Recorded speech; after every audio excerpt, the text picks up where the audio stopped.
Welcome. Today, we'll guide you on how to view accounts that have followed you on Instagram using your PC. Let's dive into the steps. To begin, open your Instagram account on your PC by logging in. This will grant you access to your profile, posts, and account settings. Next, locate your profile photo at the left bottom corner of the screen. Click on your profile photo to access your profile page. Once on your profile page, you'll see various options. Look for the Followers tab and click on it to view the accounts that are following you on Instagram. By clicking on the Followers tab, you'll be able to see a list of accounts that have followed you. You can scroll through the list to view the usernames and profiles of your followers. This feature allows you to stay connected with your followers, engage with their content, and build a community around your Instagram profile.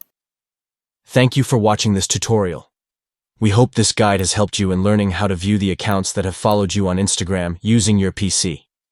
Stay connected with your followers, interact with their posts, and foster meaningful relationships within your Instagram community. Enjoy exploring your follower base and connecting with your audience.